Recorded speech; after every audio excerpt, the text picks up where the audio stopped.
वर पडतोय तो बंद केला पाहिजे।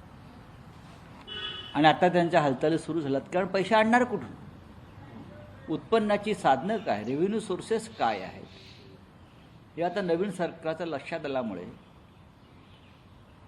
आता फक्त आमची एवढीच प्रार्थना आहे की ज्या महिलांना हे पैसे दिले ते तुम्ही परत काढून घेऊ नका, त्यांना नोटिसेस पाठवू नका की पैसे जमा करा म्हणून, तुम्ही काही करू शकता, पण हे जे सुरू आहे त्या संपूर्ण घडामोडींवरती आमचं बारीक लक्ष आहे। दरवर्षीप्रमाणे यंदा परत बेळगावमध्ये कर्नाटक राज्य सरकारचं अधिवेशन होते, त्याला प्रत्युत्तर म्हणून महाराष्ट्र एकीकरण समिती दरवर्षी मेळावा घेते। यंदा पुन्हा एकदा महामेळाव्याला परवानगी नाकारलेली आहे। काँग्रेसची सत्ता आहे सध्या, सत्ता काँग्रेसची असो किंवा भारतीय जनता पक्षाची असो, काँग्रेसची सत्ता कशा करता तुम्ही सांगता। जेव्हा येदियुरप्पाचं राज्य होतं, जेव्हा कुमारस्वामीचं राज्य होतं, तेव्हाही ह्यापेक्षा वेगळे प्रकार घडत नव्हते।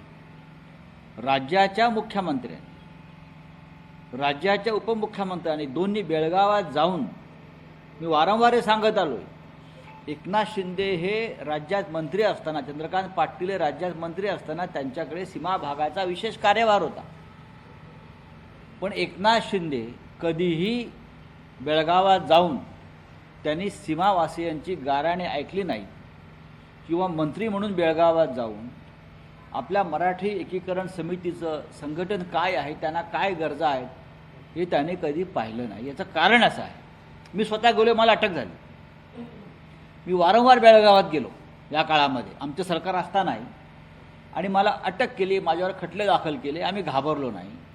पण आपल्याला अटक होईल आणि आपल्याला पोलिसांचे दंडुके खावे लागतील म्हणून तेव्हाचे हे मंत्री आमचे, ज्यांच्यावरती सीमा भागाचा विशेष कार्यभार दिला होता समन्वयाचा, ते गेले नाहीत, पोलीस अटक करतील या भीतीने। आणि माझ्यासह अनेक कार्यकर्ते, कोल्हापूरचे आमचे असंख्य शिवसैनिक, हे तिथे जाऊन त्यांनी आंदोलनं केली, त्यांनी तिथे जाऊन भाषणं केली, त्यांनी तिकडे जाऊन मराठी माणसाला दिलासा द्यायचा प्रयत्न केला।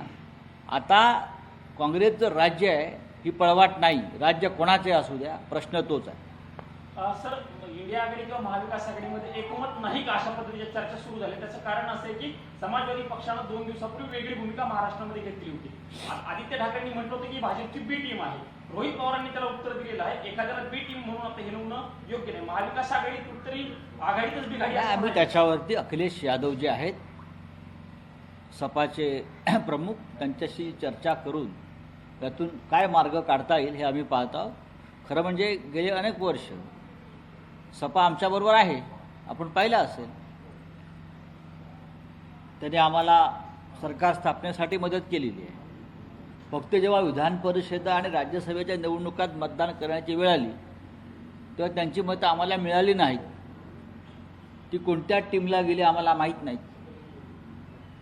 आताही समाजवादी पार्टीचे अबू आझमी यांच्या प्रचाराला मी स्वतः गेलो होतो, मानखुरला जाहीर सभा घेण्यासाठी, आणि हे आमचे उमेदवार निवडून यावेत समाजवादी पार्टीचे म्हणून मी स्वतः गेलो। इतकंच नव्हे तर आमच्यावरती प्रचंड प्रेशर होतं की मानखुरला शिवसेनेचा उमेदवार उभा करा, पण माननीय उद्धव ठाकरे साहेबांनी, शिवसेना पक्षप्रमुखांनी हा निर्णय घेतला की समाजवादी पार्टी हा महाविकास आघाडीतला आपला मित्रपक्ष आहे, अबू आझमी त्या पक्षाचे या महाराष्ट्राचे अध्यक्ष आहेत, प्रमुख आहेत मुंबईचे, त्यांच्यासमोर शिवसेनेचा उमेदवार टाकणं म्हणजे आघाडी धर्म न पाळल्यासारखं होईल, ही माननीय शिवसेना पक्षप्रमुखांची भूमिका होती। त्याच्यामुळे आम्ही मानखुरला किंवा भिवंडी भागामध्ये जो आमचा उमेदवार, त्यांचा उमेदवार होता रईस शेख, जे जिंकले, तिथे शिवसेनेनं उमेदवार उभे केले नाहीत। जर आम्ही उमेदवार उभा केला असता तर अबू आझमी विजयी होऊ शकले नसते, हे त्यांनाही माहिती आहे। पण आता हिंदुत्व सोडल्यानंतर उद्धव ठाकरेंची काय दशा झाली बघा, असं प्रकाश महाजन म्हणतात। कोण प्रकाश महाजन? कोण प्रकाश महाजन? ते आता आम्हाला हिंदुत्व शिकवणार का? हा, सोडून द्या, कुठलेही प्रश्न विचारता सकाळ सकाळ तुम्ही, सोडून द्या, सोडून द्या। मार्केटवाडीला काल शरद पवार गेलेले होते, त्यांनी भूमिका स्पष्ट केलेली आहे, लोकांच्या मनामध्ये शंका आहे। राम सातपुते तिथले जे उमेदवार होते त्यांचं म्हणणं आहे बॅलेटवरती निवडणुका घ्या, मात्र त्या प्रशासनाकडनं झाल्या पाहिजे। प्रशासनाकडून म्हणजे कोणाकडून? काय म्हणजे कोणाकडून? भ्रष्ट निवडणूक आयोगाकडून, की जे प्रशासन ते नेमणार आहेत निवडणुका घेण्यासाठी, ज्या राज्यभरात त्यांनी जे घोटाळे करून ठेवले त्यांच्याकडून? उत्तम जानकर असतील किंवा शिवसेनेचे सुनील राऊत असतील या 2 आमदारांनी सांगितलेलं आहे की आम्हाला जे मतदान झालेलं आहे त्याच्यापेक्षा जास्त मतदान आम्हाला व्हायला हवं होतं. जानकर असतील किंवा इक्रोळीचे आमदार सुनील राऊत असतील. त्याच्यामुळे बॅलेट पेपरवर निवडणुका घ्या, आम्ही परत राजीनामा देऊन निवडणुका लढायला तयार आहोत. हा जो आत्मविश्वास आहे हा अत्यंत महत्त्वाचा आहे. जानकर यांना किमान 50 ते 60 हजाराचं मताधिक्य मिळायला पाहिजे होतं अशी त्यांची भूमिका आहे आणि ती योग्य आहे. विक्रोळी मतदारसंघ हा शिवसेनेचा पूर्ण बालेकिल्ला आहे. तिथे शिवसेनेचे उमेदवार सुनील राऊत यांना अशी खात्री होती की त्यांना किमान 40 ते 50 हजाराचे मताधिक्य मिळायलाच हवं. याचा अर्थ 40 ते 50 हजार मतं ही EVMच्या माध्यमातून दुसऱ्या समोरच्या उमेदवाराला गेली. तरी सुनील राऊत 17,000 मताने जिंकलेले आहेत.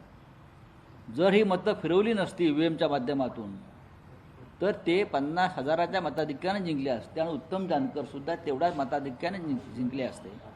महाराष्ट्रामध्ये ठिकठिकाणी विजयी उमेदवार आणि पराभूत उमेदवार जे थोड्या मताने हरलेले आहेत त्यांची हीच भूमिका आहे आणि हे लोकमत आहे, जनमत आहे. पण मार्केटवाडीत पहिल्यांदा विरोधक पोहोचले, आता सत्ताधारी पोहोचत आहेत. पडळकर खोत तिथं जात आहेत. असं आहे की सत्ताधारी पोचले ते भीतीपोटी पोचले आहेत.